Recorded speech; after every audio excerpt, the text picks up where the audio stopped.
Today I want to speak briefly about one of my favorite films. It is known under various titles in English, but primarily two: The Fabulous World of Jules Verne, or Invention for Destruction. Somehow this film, despite being the most financially successful Czech film of all time, is not well remembered outside of its home country, which is the unfortunate fate for many great Czech films. But before I get ahead of myself, let's start discussing the film in terms of its relation to Jules Verne's work. The film begins by directly referencing Jules Verne, and by depicting his literature as the entry point of the narrative. By framing the film as taking place within the confines of a book, it prepares us to engage with the film's deliberate artificiality and illusionism, a technique that Wes Anderson has been getting much mileage out of, particularly in the Grand Budapest Hotel.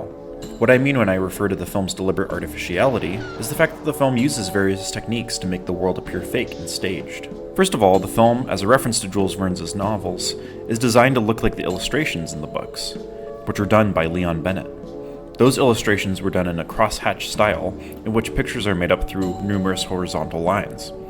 The sets of the film are painted in a similar fashion, the costumes, and at various times there is even a filter used that can make footage of the ocean look as if it were similarly etched.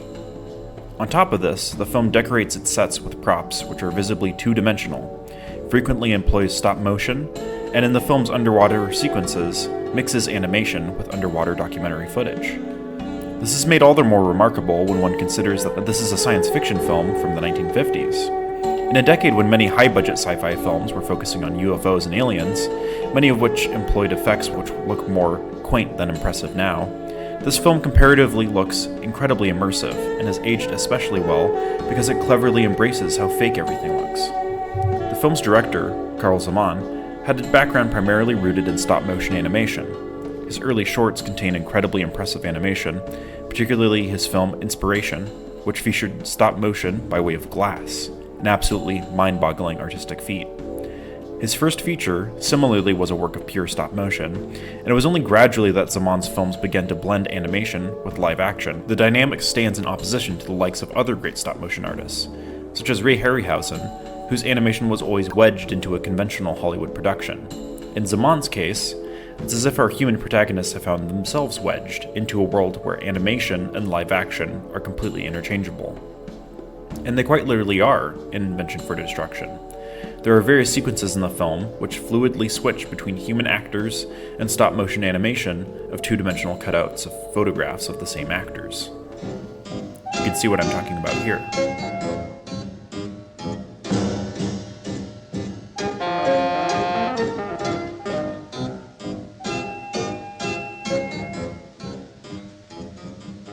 Returning to the film's plot, it draws from a few different Verne novels, but primarily from Facing the Flag. It ends up being rather simple, though compelling. A brilliant scientist is kidnapped by an evil megalomaniac who wants the scientist to create a bomb of mass destruction. It is essentially a nuclear bomb framed in Jules Verne-like terms. The film is a swift 83 minutes, and seems to stuff every adventure movie trope imaginable in. There's kidnapping pirates, underwater sword fights, an evil lair in a volcano. If we compare this to Mysterious Island, which is also a Jules Verne adaptation and featured special effects done by Ray Harryhausen, we can see that there is not nearly the same sort of energy or dynamism, though the special effects are, of course, splendid. In Mysterious Island, there are distinctly normal sequences which are separate from the special effect sequences. So while the film's main plot is rendered decently enough, most viewers are simply waiting for the next moment of special effect extravagance to occur. Such tedious procedure is nowhere in a Zeman film. We fly from one dazzling sequence to the next. I cannot recommend Invention for Destruction enough, as it contains everything one could hope for in a piece of escapist entertainment. Zeman feels as if he's only pursuing his interests here, while having access to impressive filmmaking resources. It's the sort of film which is rarely allowed to be made, though, in my opinion, this is exactly what big-budget studio productions should look and feel like. This brings me back to the theme of the film itself, which looks at technology as easily manipulable for nefarious means. I would similarly argue that the technology of cinema has rarely been used with wholesome intent, though I'd list Zeman's works as the exception. They are warm, kind, and inspiring. Karel Zeman made numerous other brilliant films, and I think his masterpiece is surely The Fabulous Baron Munchausen, which is even more imaginative, but that film, of course, warrants its own video. Invention for Destruction, Baron Munchausen, are all collected in an incredible Criterion release. But I would encourage you not to neglect his later films as well. On the Comet, The Stolen Airship, and The Jester's Tale are similarly ingenious. I would encourage you to seek out Invention for Destruction, as few films will provide you with so much visual splendor in so little time.